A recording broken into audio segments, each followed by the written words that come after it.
ഓസ്ട്രേലിയയിലെ ഭീകരാക്രമണത്തിൽ അന്വേഷണം പുരോഗമിക്കുന്നു. വിഷയത്തിൽ സർക്കാരിനെതിരെ പ്രതിപക്ഷ പ്രതിഷേധം ശക്തമാണ്.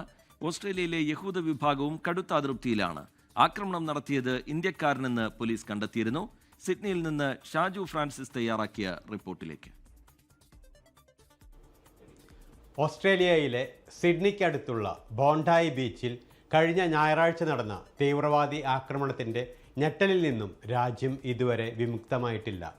അന്വേഷണങ്ങൾ നടന്നുകൊണ്ടിരിക്കുന്നു. പുതിയ വെളിപ്പെടുത്തലുകൾ വന്നുകൊണ്ടിരിക്കുന്നു.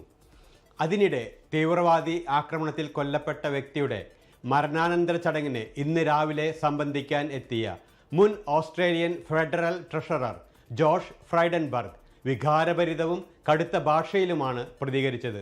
പ്രധാനമന്ത്രി ആന്റണി ആൽബനീസിനെതിരെ അദ്ദേഹം വികാരഭരിതമായ ഭാഷയിൽ ആഞ്ഞടിക്കുകയായിരുന്നു. കഴിഞ്ഞ കുറച്ച് നാളുകളായി യഹൂദർക്കെതിരായി ഒരു പ്രകോപനവും ഇല്ലാതെ നടന്നുവരുന്ന വെറുപ്പിൻ്റെ പ്രവൃത്തികളെ വേണ്ട വിധത്തിൽ കൈകാര്യം ചെയ്തില്ലെന്ന് അദ്ദേഹം കുറ്റപ്പെടുത്തി. കഴിഞ്ഞ 125 വർഷങ്ങളായി യഹൂദ ജനത ഓസ്ട്രേലിയ എന്ന രാജ്യത്തിന് ശാസ്ത്ര, സാങ്കേതിക, സ്പോർട്സ് തുടങ്ങിയ വിവിധ മേഖലകളിൽ നൽകിയ വിലപ്പെട്ട സംഭാവനകളെ അദ്ദേഹം അനുസ്മരിച്ചു. അതിന് പ്രതിഫലം എന്നോണം ആണ് ഇപ്പോൾ നിഷ്കളങ്കരായ യഹൂദർക്കെതിരെ ഇത്തരം കുറ്റകൃത്യങ്ങൾ വർദ്ധിച്ചു വരുന്നതെന്ന് അദ്ദേഹം പരിതപിച്ചു. രാജ്യത്ത് വെറുപ്പിൻ്റെ പ്രഭാഷണങ്ങൾ നിരോധിക്കുക, തീവ്രവാദ സംഘടനകളെ നിരോധിക്കുക എന്നീ 2 കാര്യങ്ങൾ പ്രധാനമന്ത്രി അടിയന്തരമായി നടപ്പാക്കണമെന്ന് അദ്ദേഹം ആവശ്യപ്പെട്ടു. അതേസമയം ഇസ്രായേൽ പ്രധാനമന്ത്രിയും ഓസ്ട്രേലിയൻ പ്രധാനമന്ത്രിയെ നിഷ്ക്രിയനെന്ന് ആരോപിച്ചിരുന്നു.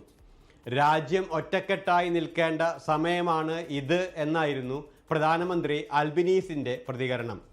അതിനിടെ കഴിഞ്ഞ നവംബറിൽ ഓസ്ട്രേലിയ ഇറാനിലെ ഇസ്ലാമിക് റവല്യൂഷണറി ഗാർഡ് കോർപ്സിനെ തീവ്രവാദ പട്ടികയിൽ ഉൾപ്പെടുത്തിയിരുന്നു. അവരുമായി സഹകരിക്കുകയോ സാമ്പത്തിക സഹായം നൽകുന്നതോ കുറ്റകരമായി പ്രഖ്യാപിച്ചിരുന്നു. ഇതിനെതിരെ ഉടനെ തന്നെ ഇറാൻ രംഗത്തെത്തിയിരുന്നു. ബോണ്ടായി ബീച്ചിലെ ആക്രമണത്തിൽ പങ്കുണ്ടെന്ന് സംശയിക്കുന്ന പാകിസ്ഥാൻ പൗരൻ ആണെന്നാണ് ആദ്യം പുറത്തു വന്നിരുന്ന വിവരങ്ങൾ. എന്നാൽ പിന്നീട് സാജിദ് ഇന്ത്യയിലെ ഹൈദരാബാദിൽ നിന്നും 1998 ഓസ്ട്രേലിയയിലേക്ക് കുടിയേറിയതെന്നാണ് ഇപ്പോൾ വന്നുകൊണ്ടിരിക്കുന്ന വാർത്തകൾ. ഇവർ നവംബർ 1 ഫിലിപ്പൈൻസിലെ തെക്കൻ ദ്വീപ് സമൂഹങ്ങളിലെ തീവ്രവാദി ട്രെയിനിങ് ക്യാമ്പിൽ പങ്കെടുത്ത് മിലിറ്ററി ട്രെയിനിങ് ലഭിച്ചതായാണ് വാർത്തകൾ വരുന്നത്. ഇവർ അന്ന് യാത്ര ചെയ്യാൻ ഇന്ത്യൻ പാസ്പോർട്ട് ആണ് ഉപയോഗിച്ചിരുന്നതെന്ന് ഫിലിപ്പൈൻസ് അധികൃതർ വെളിപ്പെടുത്തി. എന്നാൽ മകൻ നവീദ് ഓസ്ട്രേലിയൻ പൗരനാണ്. മതമുണ്ടെങ്കിലും മതമില്ലെങ്കിലും എല്ലാ ജനതകളും സമാധാനത്തിലും സഹവർത്തിത്വത്തിലും അധിവസിക്കുന്ന ഒരു ഓസ്ട്രേലിയ ആണ് തദ്ദേശീയർ സ്വപ്നം കാണുന്നത്. അത് വീണ്ടും വരുമെന്ന് നമുക്ക് പ്രതീക്ഷിക്കാം. ഓസ്ട്രേലിയയിൽ നിന്നും ശ്രീ ഐപ്പ് ചൂണ്ടമണ്ണലിനൊപ്പം ഷാജു ഫ്രാൻസിസ്, 24 ന്യൂസ്, ഓസ്ട്രേലിയ. ഓസ്ട്രേലിയയിലെ ബോണ്ടായി ബീച്ചിലെ ഭീകരാക്രമണത്തിൽ അന്വേഷണം ഒരു ഭാഗത്ത് നടക്കുന്നതിനിടയിൽ തന്നെ സർക്കാരിനെതിരെ അതിരൂക്ഷ വിമർശനവുമായി പ്രതിപക്ഷം രംഗത്തെത്തുന്നുമുണ്ട്. 24ന്റെ പ്രതിനിധി, സിഡ്നിയിലെ 24ന്റെ പ്രതിനിധി ഷാജു ഫ്രാൻസിസ് തയ്യാറാക്കിയ റിപ്പോർട്ടാണ് ഇപ്പോൾ പ്രേക്ഷകർ കണ്ടത്.